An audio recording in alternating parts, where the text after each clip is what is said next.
السلام علیکم دوستو، آپ کو MIS وائس میں خوش آمدید کہتے ہیں۔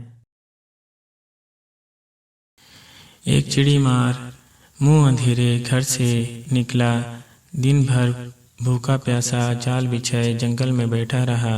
شام تک مشکل سے 2-4 جنگلی پرندے پھنستے، غریب کو وہی غنیمت ہوتی۔ کوئی خدا کا بندہ 2-4 پیسے دے کر چھڑوا دیتا یا ترس کھا کر خرید لیتا تو کہیں روکھی سوکھی سے پیٹ بھرتا۔ کبھی کئی دن تک فاقے ہوتے، کوئی جانور ہی نہ آتا، اور آتا تو ایسا آتا کہ نہ صدقے کے کام آتا نہ کھانے کے کام آتا، پالنے کے مطلب کا بھی نہ ہوتا۔ دونوں میاں بیوی تو پیٹ پر پتھر باندھ کر صبر کر لیتے، مگر ناسمجھ چھوٹے چھوٹے بچے بلکتے رہتے۔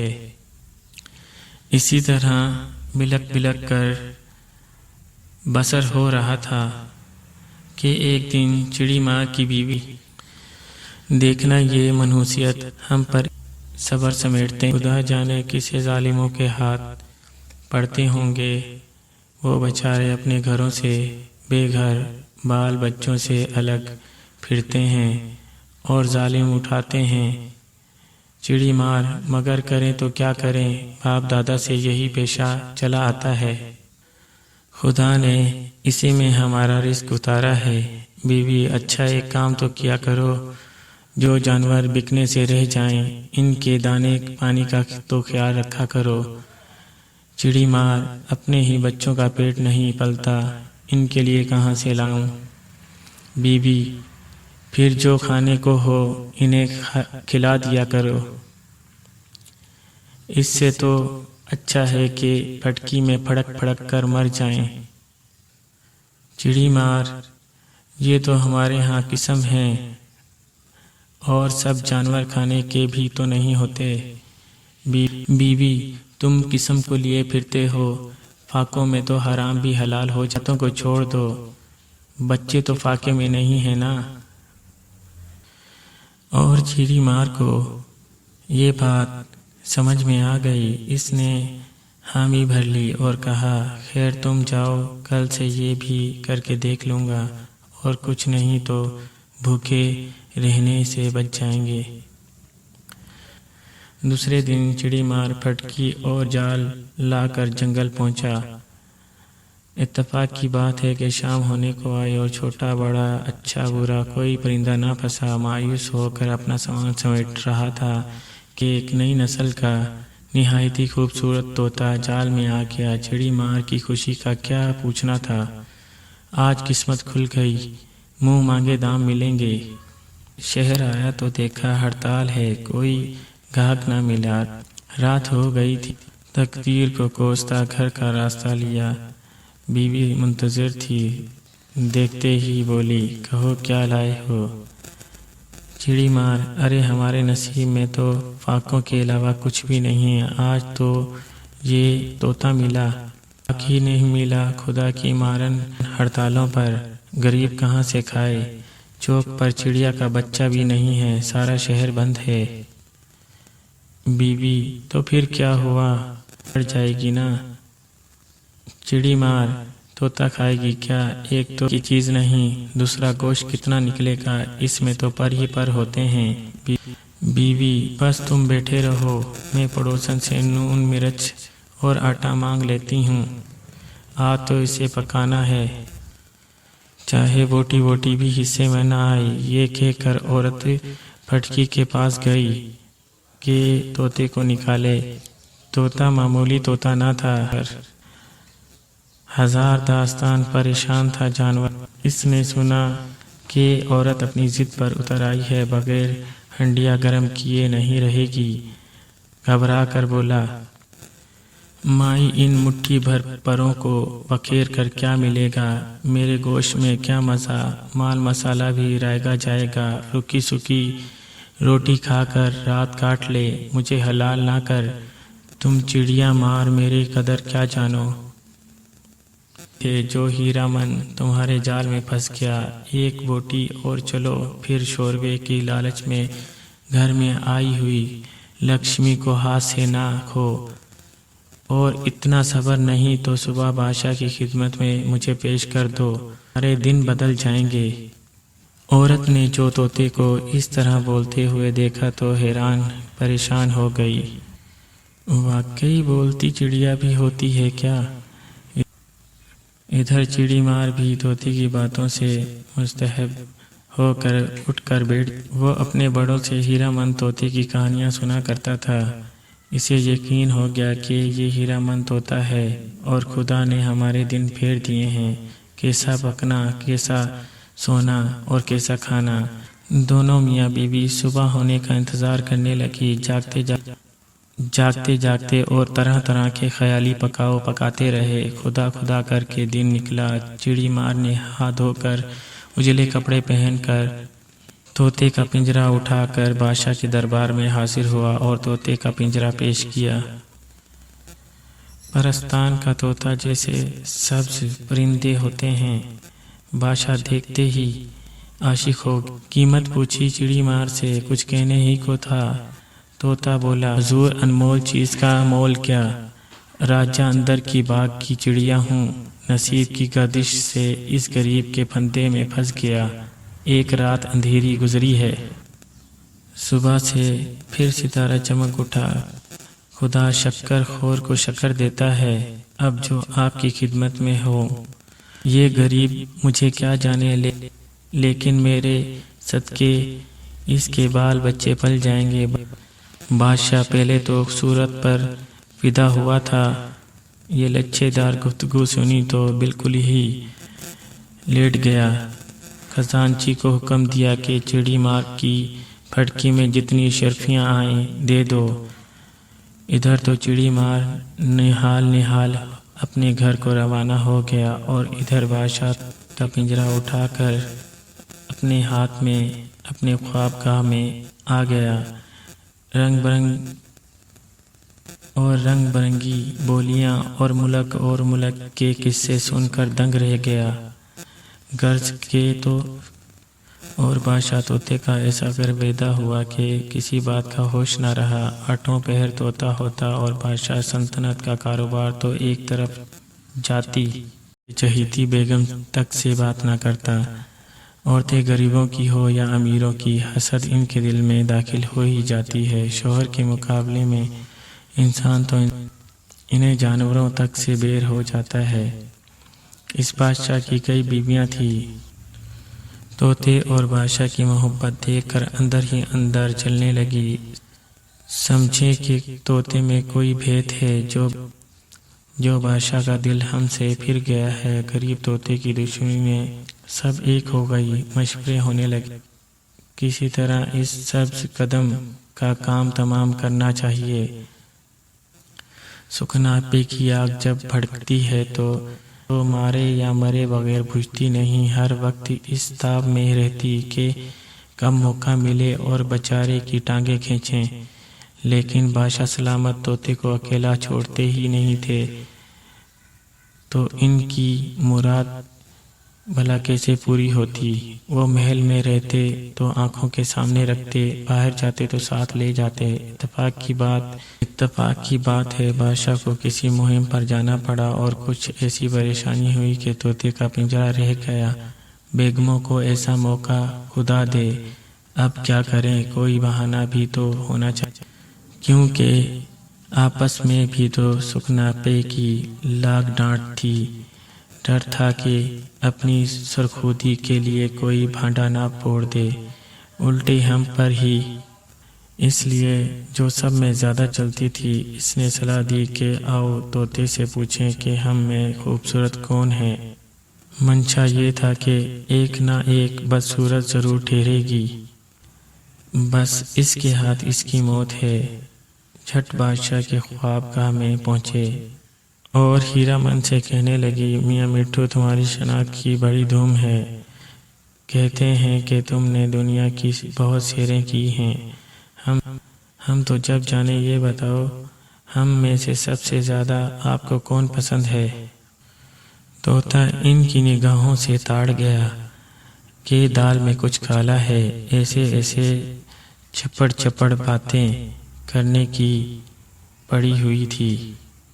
اور طوطا کچھ سنبھل کر بولا، جناب میں نے آپ سب کو آج پہلی مرتبہ دیکھا ہے، اور وہ بھی ایسی حالت میں پنجرے کے اندر بند ہوں۔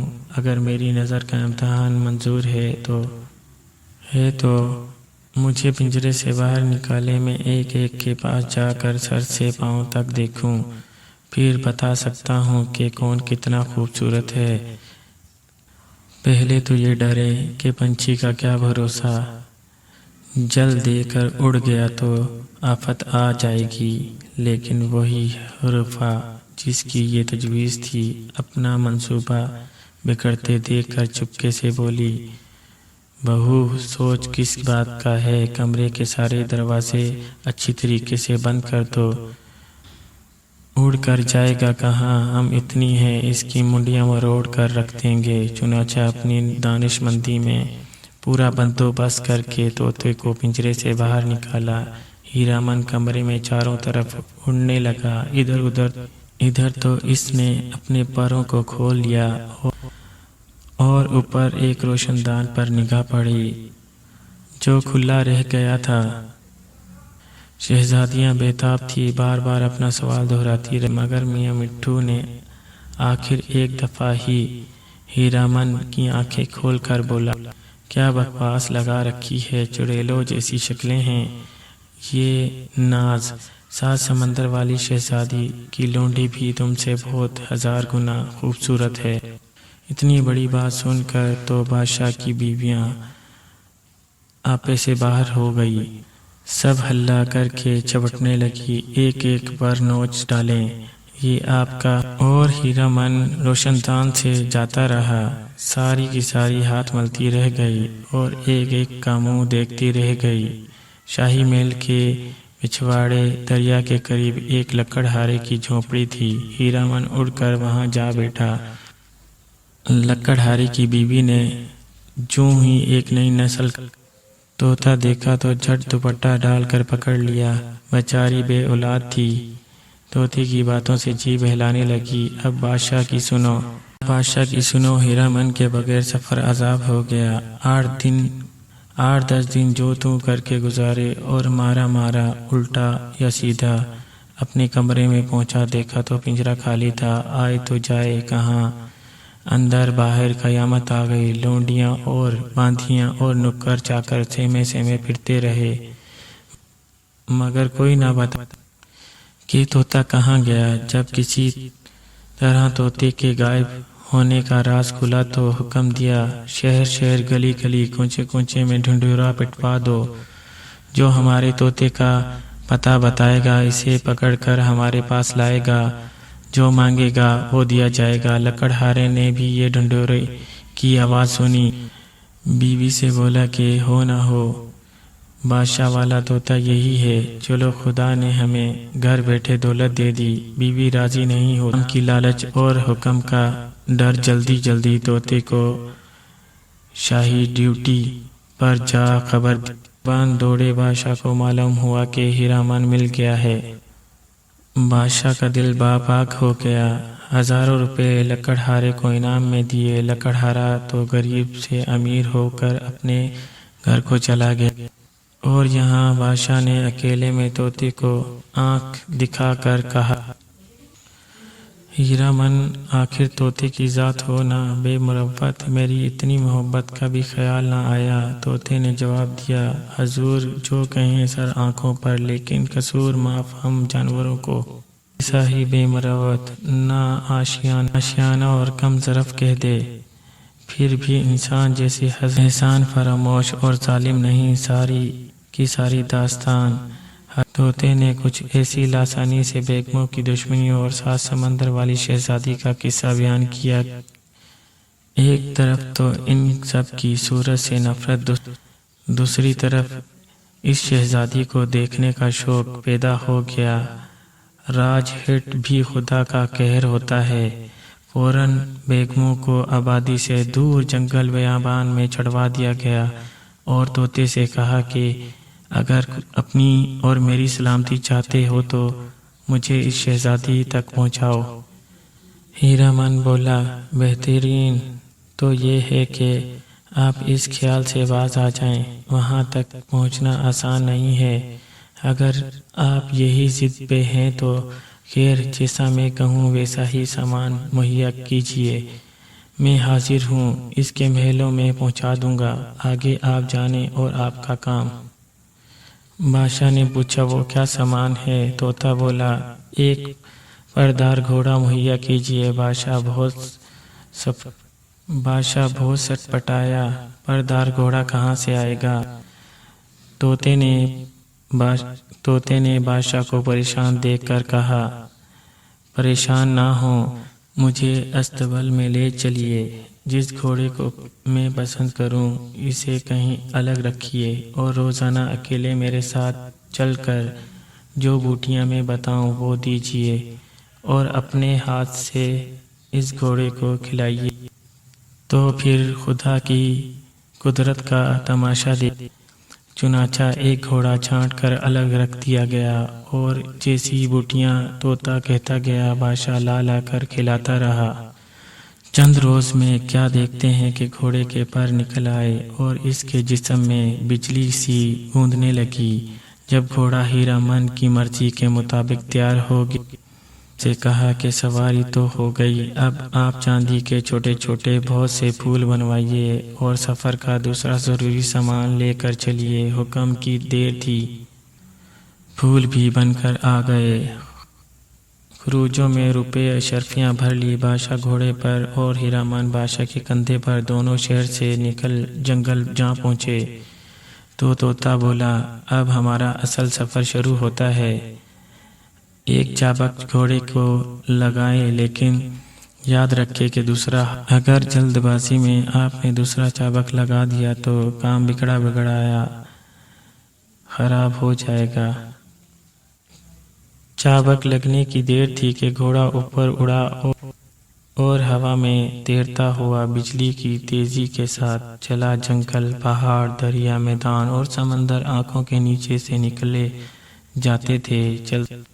چلتے چلتے شام کے لگ بھگ گھوڑا ایک عجیب و غریب عالیشان محل کے سامنے زمین پر اترا۔ محل سے تھوڑی دور ایک بہت اونچا نہایت ہی گھنا درخت تھا۔ ہیرامان نے بادشاہ سے کہا، مبارک ہو، منزل مقصود آ گئی ہے، شہزادی کا محل یہی ہے، آپ اطمینان سے گھوڑے کو باندھ کر یہاں آرام فرمائیے، جی چاہے تو میوہ بھی کھا لیں، میں ذرا محل کی سوگن لے کر آؤں، تعجب نہیں کہ آج ہی آپ کا مطلب پورا ہو جائے گا۔ بادشاہ تو کھانے پینے میں مشغول ہوا۔ طوطے نے یہ کام کیا کہ محل سے لے کر اس درخت تک چاندی کے پھول بکھیر دیے اور درخت کی ٹہنی پر بیٹھ گیا۔ بادشاہ کو آواز دی، آپ بھی پتوں میں چھپ کر کسی گھنے پیڑ پر چڑھ بیٹھیں۔ شہزادی کا معمول تھا کہ چاندنی رات میں سیر کو نکلا کرتی تھی۔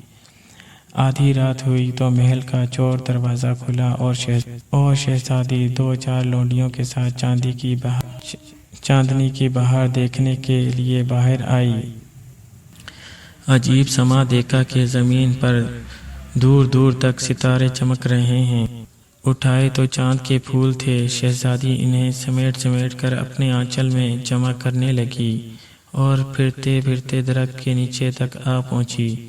وہاں گھوڑا بندھا ہوا تھا۔ چونکی اور الٹے قدموں سے جانا چاہتی تھی کہ ہیرامان نے اشارہ کیا اور بادشاہ کود کر سامنے آیا۔ لونڈیاں تو چیخیں مارتی ہوئی بھاگ گئی۔ شہزادی منہ دیکھنے لگی، بادشاہ کی بھی ہاتھ پاؤں پھول گئے، مگر طوطے نے ڈانٹ کر کہا، مورکھ، دیکھ کیا رہا ہے، اپنا کام کر۔ یہ سنتے ہی بادشاہ نے شہزادی کی کولی بھری اور گھوڑے پر بٹھایا اور سوار ہوا۔ ایک چابک رسید کی، گھوڑا پھر ہوا میں۔ شہزادی اس کارروائی سے سہم کر بے ہوش ہو گئی تھی۔ بادشاہ کو سنبھالنا مشکل ہو گیا۔ گھبراہٹ اور جلدی میں گھوڑے کو ایک اور چابک لگا دی۔ رفتار تیزی سے آئے اور گھر پہنچ کر اس کے ہوش میں لانے کا کوئی بندوبست کیا جائے۔ بادشاہ کو یہ بالکل یاد نہ رہا اور اور دوسرا چابک مارنا تسلیم کے قاعدے کے خلاف ہے۔ چابک کیا پڑا کہ شامت آ گئی، یہ معلوم ہوا کہ گھوڑے سے پروں کی طاقت جاتی رہی، بجائے آگے بڑھنے کے الٹا نیچے کی طرف تینوں زمین کی طرف آ گرے۔ ہیرامن بہت پڑپڑایا، چلایا، نادان، یہ کیا غضب کیا، اپنے سے مصیبت مول لے لی، کیے کرائے پر پانی پھیر دیا۔ چاند بھی ڈوب چکا تھا، چاروں طرف بالکل اندھیرا تھا۔ بادشاہ شرمندہ، گھوڑا بیکار، شہزادی بے ہوش، نہ کوئی یار نہ مددگار۔ تھوڑی دیر تو طوطا ملامت کرتا رہا اور بادشاہ بھی۔ اس کے بعد وہ مثال مشہور ہے کہ مایوس میں نیند خوب آتی ہے۔ پچھلے پہر کی ٹھنڈی ہوا جو لگی تو بادشاہ سو گیا، اور ایسا سویا کہ کروٹ بھی نہ لی۔ قدرت نے کرشمہ دکھانا تھا۔ اس علاقے کا شہزادہ وہیں کہیں شکار کی گھات میں پڑا ہوا تھا۔ صبح ہی ایک ہرن کا پیچھا کرتا ہوا ادھر سے گزرا۔ شہزادے کی جیسے ہی بادشاہ پر نظر پڑی کہ بے خبر سو رہا ہے، پھر شہزادی کو دیکھا، بال پریشان، بے ہوشی کی حالت میں پڑی ہوئی ہے۔ چپکے سے اٹھا، اپنے گھوڑے پر بٹھایا اور چلنے ہی کو تھا کہ شہزادی ہوش میں آ گئی۔ اس نے شور مچا دیا، بادشاہ کی بھی آنکھ کھل گئی۔ جیسے ہی شہزادی نے شور مچایا، بادشاہ کی بھی آنکھیں کھل گئی۔ اٹھتے ہی جھپٹ کر شہزادی کو چھیننا چاہا۔ طوطا الگ پر مارنے لگا۔ اتنے میں شہزادے کے ہمراہی آ گئے۔ اب کیا تھا، بادشاہ بیچارہ اکیلا مصیبت کا مارا کیا کر سکتا تھا۔ شہزادہ شہزادی کو لے اڑا۔ سپاہیوں نے بادشاہ کے دونوں ہاتھ باندھ دیے اور غریب کی آنکھیں بھی نکال لی، اور گھوڑا اور کسی نہ کسی طریقے سے تڑپ تڑپ کر بادشاہ نے اپنے ہاتھ پاؤں کھول لیے، لیکن آنکھوں سے اندھا اپنی بے بسی پر اٹھ اٹھ آنسو رو رہا تھا۔ طوطا لاکھ پریشان تھا تو آخر جانور انسان جیسی خدمت تو کر نہیں سکتا تھا۔ پھر بھی اس نے بادشاہ کو تسلی دی، جو کچھ ہونا تھا وہ ہو گیا، اب صبر سے کام لیں۔ میں سب سے پہلے آپ کی آنکھوں کے لیے جڑی بوٹی تلاش کر کے لاتا ہوں، اور اس کے بعد شہزادی کو ڈھونڈوں گا۔ اللہ نے چاہا تو ضرور مل جائے گی۔ اب طوطا دونوں وقت طرح طرح کے پھل کھانے کو لاتا اور بوٹی کا عرق آنکھوں میں لگاتا۔